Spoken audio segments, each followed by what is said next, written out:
આજના અલૌકિક અને દિવ્ય સત્સંગમાં ચિત્તની અલૌકિક શક્તિઓનું રહસ્ય જાણીશું.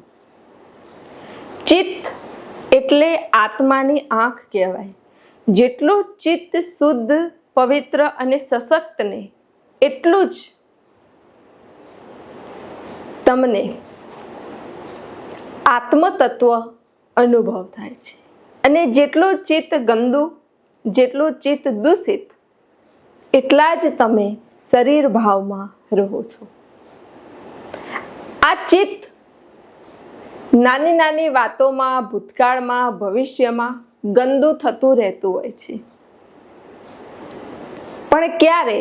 જ્યારે તમે હર હંમેશ એ ચિત્તનો દ્વાર ખુલ્લો રાખો ત્યારે. જો તમને ચિત્તની શક્તિઓ સાચવતા આવડે, ચિત્તને સશક્ત રાખતા આવડે, ચિત્તને પવિત્ર રાખતા આવડે, ચિત્તમાં અદ્ભુત અને દિવ્ય જ્ઞાન ગ્રહણ થાય તેવી ક્રિયા આવડે, તો આ ચિત્ત તમારું હર હંમેશ શુદ્ધ, બુદ્ધ અને ચૈતન્યમય રહે છે. અને શુદ્ધ ચૈતન્ય સ્થિર રહેતા આ ચિત્તની અનંત શક્તિઓના દ્વાર ખુલે છે. હવે કેવી રીતે તમારું ચિત્ત ગંદુ થયું? સૌથી પહેલા જ્યારે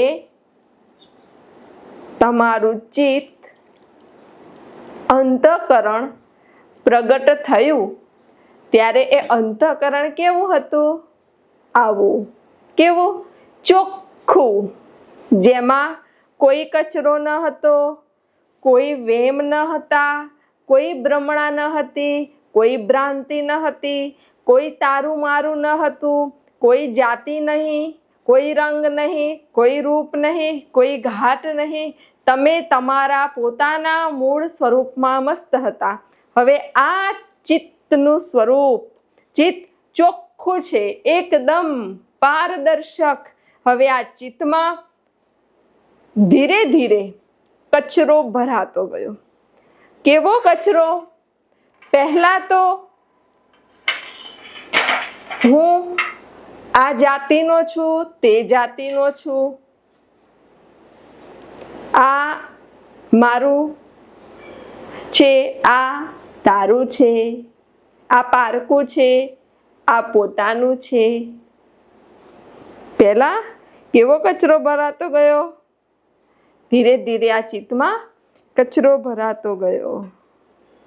કોઈએ કીધું કે તું આમ છે, તું તેમ છે, તું સારો નથી, તું જે કાર્ય કરે છે બરાબર નથી. તમે તમારા ચિત્તમાં લઈ લીધું. ચિત્ત કેવું થયું? જુઓ કેવું થઈ ગયું?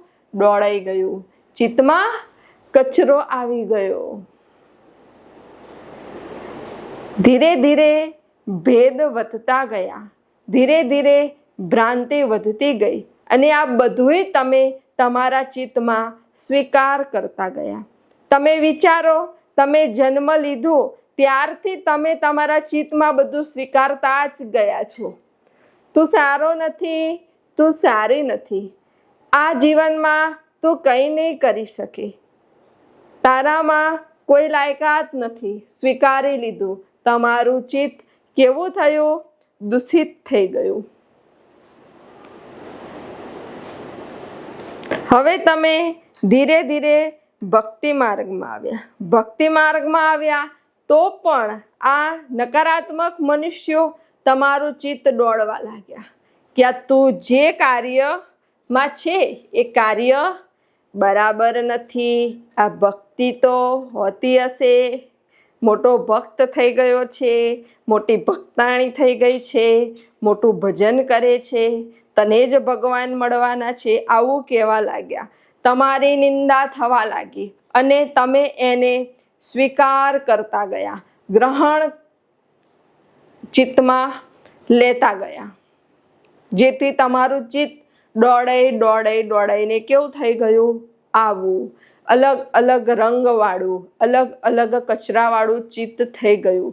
અને આવું ચિત્ત લઈને જ્યારે તમે આધ્યાત્મિક માર્ગમાં જાઓ, ભક્તિ માર્ગમાં જાઓ, તો આવા ચિત્તમાં તમારી પ્રગતિ થતી નથી. કેમ કે કચરો જ ભરેલો છે. કોઈએ કીધું કે આ સારું, કોઈએ કીધું આ નહીં સારું, તમે બધું માની લીધું, તમે બધું સ્વીકારતા ગયા. કોઈએ તમને ઘણી વખત એવા અપશબ્દ કહી દીધા, ભૂતકાળની વાત કહી દીધી, કોઈ એવા કટુ વચન કહી દીધા જે તમે તમારા ચિત્તમાં સ્ટોર કરી રાખ્યા. કેવી રીતે? આ તેલની જેમ, જે હંમેશા પાણી ઉપર તરતું જ રહે છે. હંમેશા તમારા ચિત્ત ઉપર જે રહે જ છે કે આને મારી સાથે આવું વર્તન રાખ્યું, આને મને આવા અપશબ્દ કહ્યા, આને મને આવું કહ્યું, આને મને તેવું કહ્યું. બસ હર હંમેશ આવું જ તમારા ચિત્તમાં રહ્યા કરે છે. અને આ બધો કચરો, કયો કયો કચરો? આ ધર્મ, આ જાતિ, રંગ, રૂપ, ઘાટ, તારું, મારું, પોતાનું, પારકું, નાનું, મોટું, ઊંચું, નીચું, સ્ત્રી, પુરુષ, આ બધો દ્વૈતનો કચરો જ્યાં સુધી છે ત્યાં સુધી ચિત્ત ચોખ્ખું થતું નથી. અને જ્યાં સુધી ચિત્ત ચોખ્ખું ન થાય ત્યાં સુધી આત્માની અનુભૂતિ થતી નથી. હવે આ ચિત્ત ચોખ્ખું ક્યારે થાય, શુદ્ધ ક્યારે થાય? જ્યારે આ ચિત્તરૂપી ગ્લાસ ઊંધો થાય ત્યારે. ક્યાં ઊંધો થાય? સદગુરુ ચરણમાં. હવે સદગુરુ ચરણમાં ગ્લાસ ઊંધો થયો, બધું પાણી ગુરુ ચરણમાં સમર્પિત થઈ ગયું. ભૂતકાળ સમર્પિત થઈ ગયો, ભવિષ્ય સમર્પિત થઈ ગયું, અને તમે વર્તમાનમાં આવ્યા. પૂર્વનો, અનંત જન્મોનો જે પણ કચરો હતો એ બધો ગુરુ ચરણમાં ઠલવાઈ ગયો. હવે કશું રહ્યું અંદર? ના, કશું રહ્યું ના. ચિત્ત કેવું છે? ચોખ્ખું. હવે ચિત્તની શક્તિઓ, ફરીથી ચિત્ત શુદ્ધ બુદ્ધ અને ચૈતન્ય થયું. હવે ગુરુ ચરણમાં આવ્યા. સદગુરુએ તમારું ચિત્ત ચોખ્ખું, શુદ્ધ બુદ્ધ, ચૈતન્ય કરી દીધું. હવે આ ચિત્તમાં છે કોઈ કચરો? ના. છે કોઈ દાગ? ના. હવે તરત જ આમાં આત્માનો અનુભવ થાય, આત્માની અનુભૂતિ થાય. હવે તમને આ ચિત્તને સાચવતા આવડી ગયું, સ્થિર રાખતા આવડી ગયું, સશક્ત રાખતા આવડી ગયું. હવે ગમે તેવા નકારાત્મક મનુષ્યના શબ્દો, નેગેટિવ મનુષ્યના વિચારો, ક્રોધી મનુષ્યના શબ્દો, કામી મનુષ્યના શબ્દો, આસક્તિવાળાના શબ્દો, માયાવીના શબ્દો તમારા ચિત્તમાં જતા નથી. કેમ? ઉપર તમે ઢાંકણ ઢાંકી દીધું. હવે પણ કોઈ તમને કઈ બોલે છે, અપશબ્દ બોલે છે, કટુવચન બોલે છે, ક્યાં રહેશે? ઉપર. તમે દ્વાર ખોલશો? ના. કોઈ તમને કટુવચન કહે, અપશબ્દ કહે, ક્યાં રહેશે? ઉપર. તમે દ્વાર ખોલશો? ના. કોઈએ તમને કંઈ પણ કીધું, ગમે તેવી પરિસ્થિતિ આવી, વિપરીત પરિસ્થિતિ આવી, ઉપર ઢાંકણું ઢાંકેલું છે, બધું ક્યાં રહેશે? આની અંદર જ રહેશે.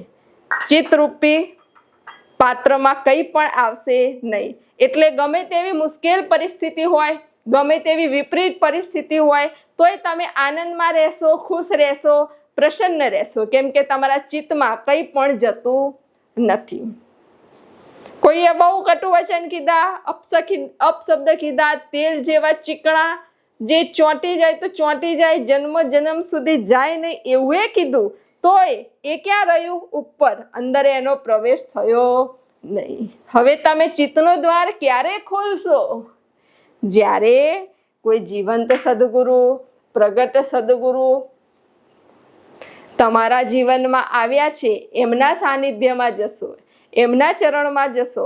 એટલે સદગુરુની અમૃતવાણી, ખાંડ જેવી, સાકર જેવી, મિશ્રી જેવી અમૃતવાણી તમારા ચિત્તમાં પ્રવેશ કરશે. અને મીઠી વાણી એ અમૃતવાણી જ્યારે પ્રવેશ થશે ત્યારે આનો કલર બદલાશે નહીં, રંગ બદલાશે નહીં, પણ આ પાણી કેવું લાગશે? મીઠું લાગશે. તમારું જીવન કેવું થશે? મીઠું થશે. તમારું ચિત્ત કેવું થશે? મીઠું થશે. અને પછી જેવા અદ્ભુત દિવ્ય વચનો ગ્રહણ કર્યા, સત્સંગ ગ્રહણ કર્યો, જ્ઞાનની વાત ગ્રહણ કરી, અનુભવની વાત ગ્રહણ કરી કે તરત જ આ ચિત્તરૂપી દ્વાર થઈ ગયો બંધ. હવે કોઈએ કટુ શબ્દ કીધા કે હા તું મોટો ગુરુ ભક્ત થઈ ગયો છે, ગુરુને તું જ ઓળખે છે, મોટી ગુરુની શિષ્યા થઈ ગઈ છે, ભક્તાણી થઈ ગઈ છે, તને જ બધું આવડી ગયું છે, બોલતા ચાલતા સત્સંગમાં બધું તને જ આવડે છે, ઘણા બધા અપશબ્દ કીધા, ઘણા બધા કટુ વચન કીધા, આ ભક્તિથી શું થાય, આ ભજનથી શું થાય, આમ તેમ ઘણું બધું કીધું, પણ તમે તો ચિત્તનો દ્વાર બંધ રાખ્યો છે. એટલે બધો કચરો ક્યાં રહ્યો? ઉપર. એટલે શિવના કંઠમાં અહીંયા વિશુદ્ધ ચક્રમાં છે ને, અહીંયા જ ઝેર રહ્યું, નીચે આવ્યું નહીં. આ કંઠ છે, અહીંયા જ ઝેર રહે, ભીતર જાય ને ભીતર કેવું રહે? ચોખ્ખું ને ચોખ્ખું. ફરી તમે સદગુરુ ચરણમાં ગયા, મીઠી અમૃતવાણી, આહા મિશ્રી જેવી. કેવું પાણી થયું? જળ કેવું થયું? મીઠું. હવે આમ ને આમ શુદ્ધ બુદ્ધ અને ચૈતન્ય જ્યારે તમારું ચિત્ત રહે ત્યારે ચિત્તની શક્તિઓ વિકસિત થાય છે અને આ ચિત્ત દ્વારા તમને આત્માનો અનુભવ, આત્માની અનુભૂતિ થાય છે. પણ ક્યારે થશે? જ્યારે આ કચરાવાળું પાણી, આ દૂષિત પાણી, આ નેગેટિવ જળ, આ ભૂતકાળ, આ ભવિષ્ય, આ પૂર્વજન્મના કર્મબંધન, સંસ્કાર, પૂર્વજન્મના ભેદ, પૂર્વજન્મની ભ્રાંતિ, પૂર્વજન્મની ભ્રમણા, આ બધું ગુરુચરણમાં જ્યારે ઊંધું થશે, ઢોળાઈ જશે, ત્યારે ચિત્ત ચોખ્ખું થશે, ચિત્તમાં અનંત ઉર્જા શક્તિઓ ભરાશે અને આ શક્તિઓ દ્વારા તમને આત્માનો અનુભવ, આત્માની અનુભૂતિ અવશ્ય થશે. તો આ ચિત્ત છે. ચિત્તને હંમેશા ચોખ્ખું રાખવું જરૂરી છે.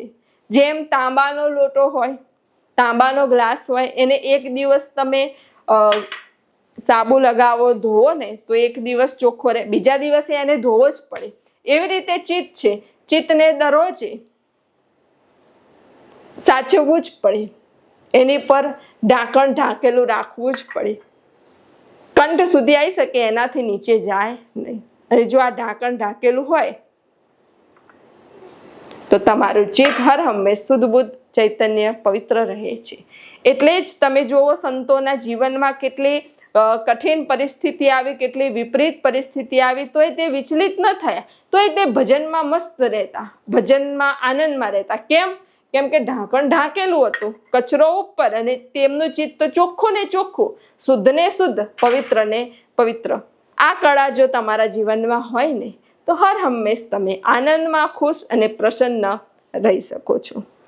માટે આ છે ચિત્ત, ચિત્તની શક્તિઓનું રહસ્ય. આપ સર્વના હૃદયમાં બિરાજમાન પરમાત્માને પ્રણામ.